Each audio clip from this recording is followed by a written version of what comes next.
요한일서 3장 19절로 22절까지입니다. 이로써 우리가 진리에 속한 줄을 알고 또 우리 마음을 주 앞에서 굳세게 하리로다. 우리 마음이 혹 우리를 책망할 일이 있거든 하물며 우리 마음보다 크시고 모든 것을 아신 하나님일까 보냐. 사랑하는 자들아, 만일 우리 마음이 우리를 책망할 것이 없으면 하나님 앞에서 담대함을 얻고 무엇이든지 구하는 바를 그에게 받나니 이는 우리가 그의 계명들을 지키고 그 앞에서 기뻐하신 것을 행함이라.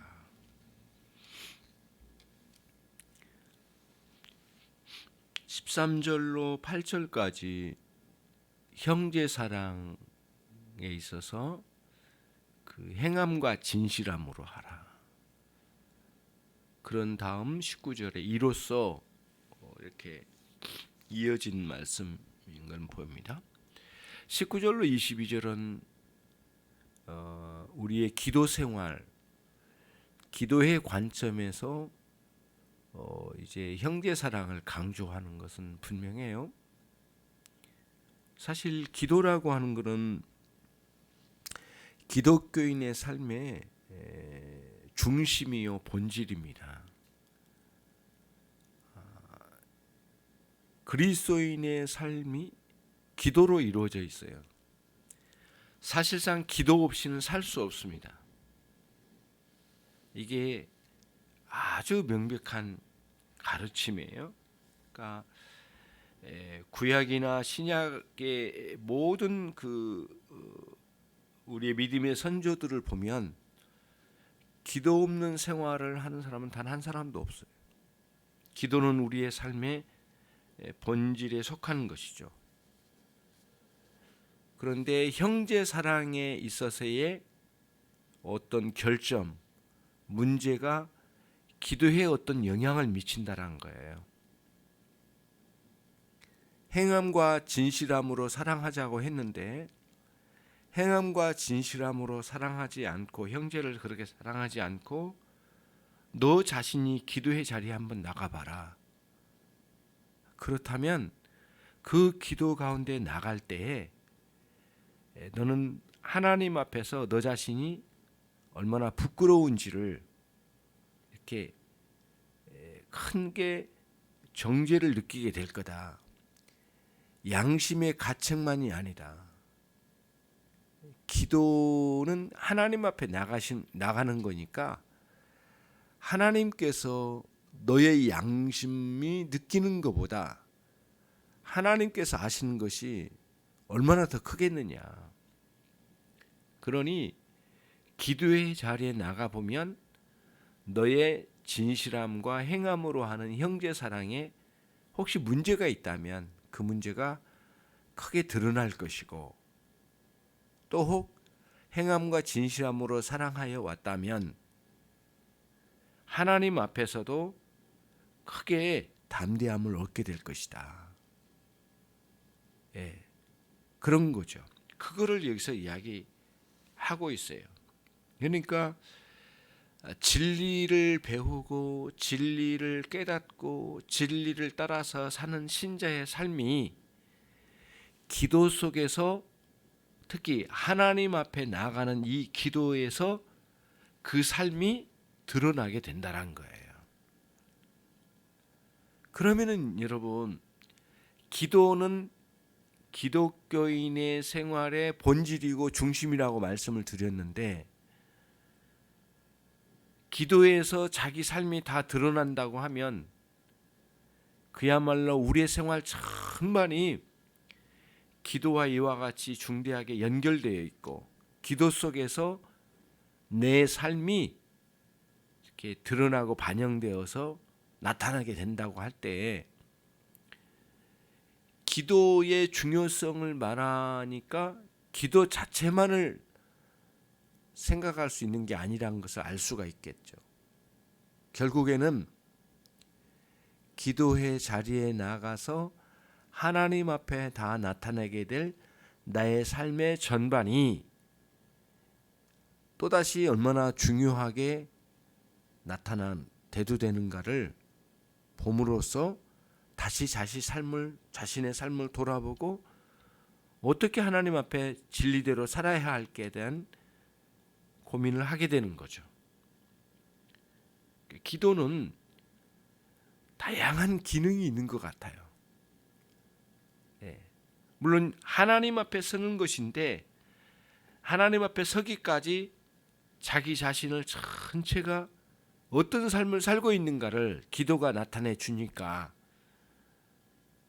때로는 두려운 거죠. 어떤 면에서는 기도로서 하나님 앞에 나가기 위해서라도 진리대로 살지 않고는 안 된다는 사실을 느낄 때가 있는 거예요. 내가 오늘 하나님 앞에 나가 기도해야 되는데 내가 이런 식의 삶을 살아서 되겠는가? 늘 긴장감이 있죠. 어떤 유혹이 올 때도 그 문제를 기도 앞에 선 자신을 돌아보면서 이런 부끄러운 유혹에 내가 넘어갔어야 되겠는가? 경각심을 가지고 대처하는 거죠. 기도 생활이 자신의 삶의 중심에 본질로서 제 역할을 할 때에 그런 기능이 있다는, 그런 역할을 한다는 거예요. 그러면서 너의 기도 생활이 있느냐? 그렇다면 그 기도 속에서 너의 마음을, 너의 양심을 찌르는, 또는 하나님께서 너에 대해서 다 알고 계심을 기도 속에서 드러나게 될 텐데, 네가 진정 행함과 진실함으로 형제를 사랑하고 있느냐?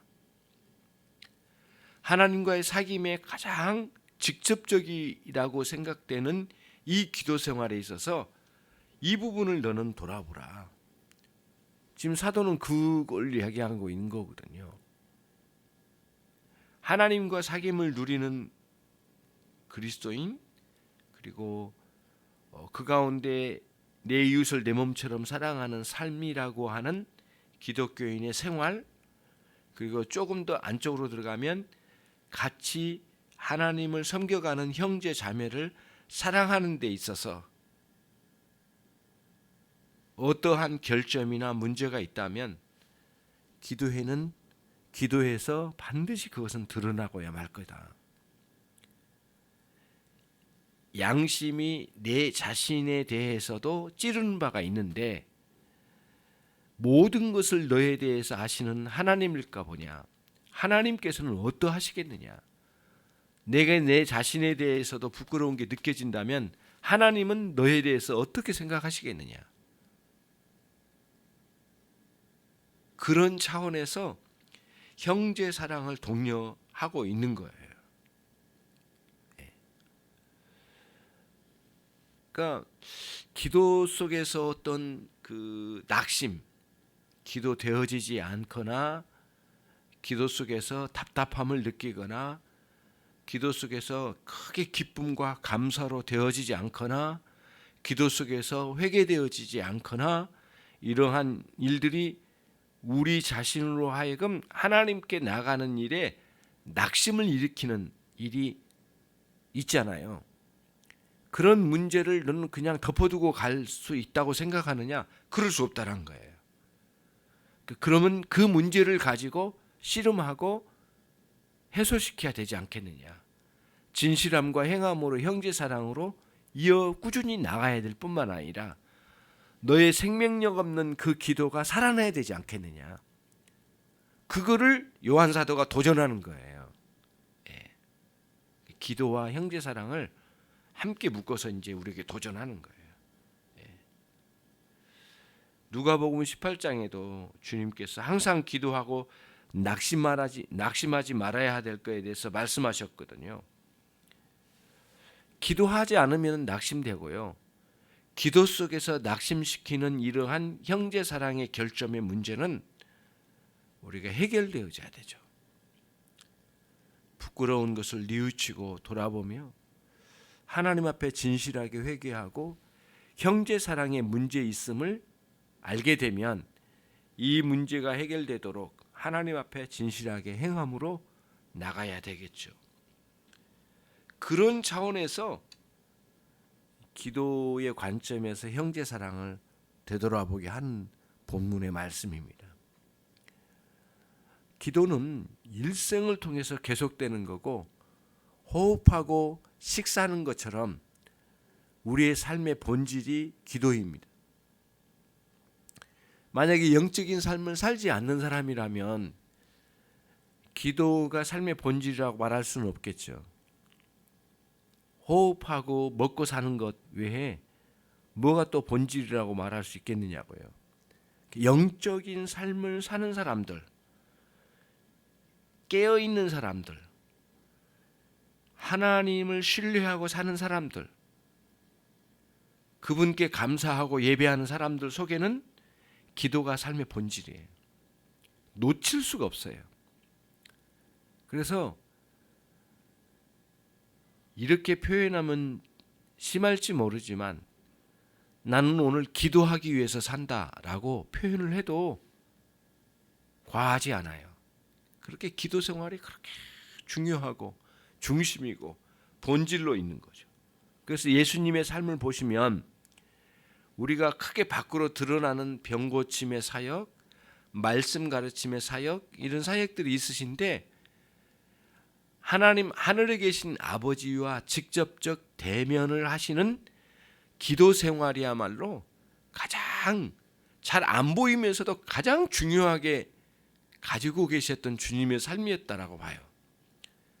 그래서 기록에 보면 예수님의 기도가 어떻다 저떻다 이런 말 표현은 많이 안 나오지만은 기도하러 가셨다, 또 기도를 마치시고 오셨다, 이런 표현들이 복음서에 아주 행간마다 있어요. 예. 그리고 이 대중들을 피해서 어디로 가셔서 기도하셨는데 밤을 새워 기도하셨다, 이런 표현들이 예수님의 삶의 본질이 기도 생활인 것으로 우리에게 모본을 보여주셨어요. 하물며 주님이 그러셨는데 우리는 어떻게 해야 되겠습니까? 더 기도해야 할 조건을 가지고 있고 그런 위치에 있는 우리들이 기도해야 되지 않겠는가? 그래서 기도는 영적인 삶의 호흡과 같아요. 끊임없이 기도해요. 끊임없이. 그래서 또 영적인 더 아름다운 삶을 살기 위해서는 더 이렇게 어떻게 해요? 시간을 내어서 기도에 특별한 시간을 갖고 사는 거죠. 예. 기도 생활의 중요성이에요. 그래서 의도적으로 기도를 하는 거예요. 예. 그냥 느낌으로 막 하는 게 아니라 갑자기 느껴서 하는 기도가 아니라 의도적으로. 모든 성도들은 참다운 신앙의 길을 갔던 모든 성도들은 의도적으로 기도했어요. 의도적으로 기도했다고 하는 건 뭐냐면 계획적으로 기도하는 거예요. 내가 이 시간을 두고 기도해야 되겠다. 나 이렇게 기도해야 되겠다. 이 기도 시간에는 이렇게 구해야 되겠다. 예, 그런 의도적으로 기도를 시작하는 거예요. 그러면 성령께서 거기에 도우심을 통해서 내가 의도하지 않았던 기도까지 기도로 나가게 하시는 것은 분명하지만 기도하기까지는 의도적으로 기도의 자리로 나가야 되는 거예요. 예. 기도하지 않으면 못 견디는 상황으로 이렇게 이리 굴고 저리 굴르다가 기도하는 것이 아니라 내가 의도적으로 기도하는 거예요. 기도를 이렇게 해야 되겠다.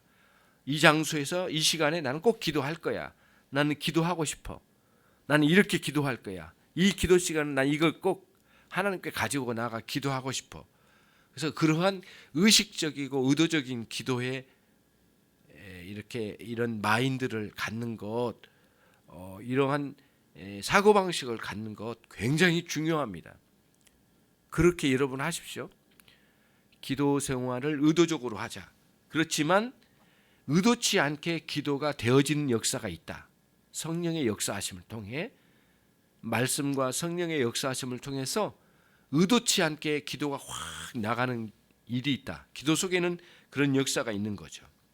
그래서 오늘 본문에서 19절에서는 첫째는 하나님 앞에 나가 기도할 때 형제 사랑의 문제, 이웃사랑의 문제로 인하여 정죄받지 않도록, 너의 마음에 양심의 가책이나 정죄받지 않도록 너의 삶을 돌아보라는 거예요. 그리고 기도로 나가라는 거예요. 그거를 여기서 이야기한 거거든요. 19절에 이로써 우리가 진리에 속한 줄을 알고 또 우리 마음을 주 앞에 굳세게 하리로다. 주님 앞에서 굳세게 한다고 하는 뭐냐면 정죄를 당하지 아니하고 기쁜 마음으로 감사함으로 하나님 주님 앞에 나아가 기도할 수 있는 기도의 자유를 누리라는 거예요. 그러니까 기도하는데 기도를 가로막는 양심의 가책이나 정죄의식이 우리에 사로잡아 버리면 절대 기도가 앞으로 나갈 수 없거든요. 물론 그런 상황 속에서는 회개로 또 돌파해 나가는 일들이 있지만은 이전에 우리의 삶을 돌아볼 때 이웃사랑, 형제사랑에 크게 결점을 가지고 다투는 일이나 미워하는 문제나 이런 것에 빠져 있다면 어떻게 기도하러 나갈 수 있겠느냐고요. 그걸 무시하고 기도한다면 그거야말로 진짜 정말 막 나가는 거죠. 기도 속에서 우리의 삶을 돌아보면서 이 문제가 해결되도록 하나님께 나가는 거죠. 그래서 내가 하나님께서 지켜보시는 가운데 사는 존재라고 하는 인식을 가장 명료하게 한 때가 이제 기도예요. 기도. 그래서 기도 속에서 이러한 일을 얻게 되는 여러분이 꼭 되시길 바랍니다. 21절에 가보시면 사랑하는 자들아 만일 우리 마음이 우리를 책망할 것이 없으면 하나님 앞에서 담대함을 얻고 하나님 앞에 나가게 될 거 아니냐. 기도 속에서 이 우리를 정죄하고 우리를 책망할 것이 기도 속에서 느껴지지 않고 오히려 기쁨과 감사로 충만하게 나가게 될 때 하나님 앞에 담대함을 얻게 되어 나가게 된다는 거예요. 물론 기도의 신자로서 기도하는 신자의 신분적으로 볼 때는 히브리서 4장 14절로 16절 말씀처럼 우리에게 큰 제사장이 계시니 성천하신 이 곧 하나님의 아들 예수시라. 우리가 믿는 도리를 굳게 잡을지어다. 우리에게 있는 대제사장은 우리의 연약함을 동정하지 못하실 리가 아니요 모든 일에 우리와 똑같이 시험을 받으신 이로되 죄는 없으시니라. 그러므로 우리는 긍휼하심을 받고 때를 따라 돕는 은혜를 얻기 위하여 은혜의 보좌 앞에 담대히 나갈 것이니라. 그러니까 하나님 앞에 나가는 기본적인 베이스는 그리스도를 통해서 그리스도의 이름으로 나가는 담대함으로 나가는 거죠. 하지만 또 실생활 속에서 우리들이 이러한 이웃사랑이나 형제사랑에 있어서의 어떤 정죄나 이런 것들이 느껴지지 않는 가운데 갈 수 있는 우리의 삶이 되어야 되는데 이웃사랑, 이웃에 대해서 형제에 대해서 미워하고 악한 감정을 가지고 나가서야 도대체 기도될 수 있겠느냐. 그런 문제를 생각하라. 그리고 하나님 앞에 오늘 또 서라. 그리고 기도는 너의 삶의 본질이지 않느냐. 거기서 너의 부끄러운 모습, 진실하지 않고 행함이 없는 너의 형제사랑의 결점을 거기서 크게 돌이켜야 되지 않겠느냐. 이거를 사도가 지금 이야기하고 있는 거예요. 기도에 있어서의 삶에 있어서의 기도, 여러분이 크게 이런 변화 있기를 바랍니다. 이러한 자유함과 기도 속에서의 자유함과 담대함으로 승리하셔서 오늘 또 기도로 깊이 들어가셔서 우리 하나님을 배움는 아주 복된 이 한날이 되시기를 바랍니다. 주님 감사합니다. 오늘 또 주신 말씀을 의지하여 주님 앞에 나가고자 합니다. 종들의 마음을 어루만져 주시고 기도 속에서 주님을 뵙고자 하는 심령들을 성령께서 인도해 주실 줄로 믿습니다. 오늘 또 함께 해 주옵소서. 내일이면 주일입니다. 모든 성도들이 찾아와 큰 은혜를 누리게 하시고 어둠 가운데서 빛으로 나오게 하시고 마음에 하나님 잘못되어진 부분들이 정말 자유함을 얻고 담대함으로도 하나님께 나가는 내일 주일이 되도록 하나님께서 큰 은혜를 오늘 또 내려 주시옵소서. 예수 그리스도의 이름으로 기도 올립나이다.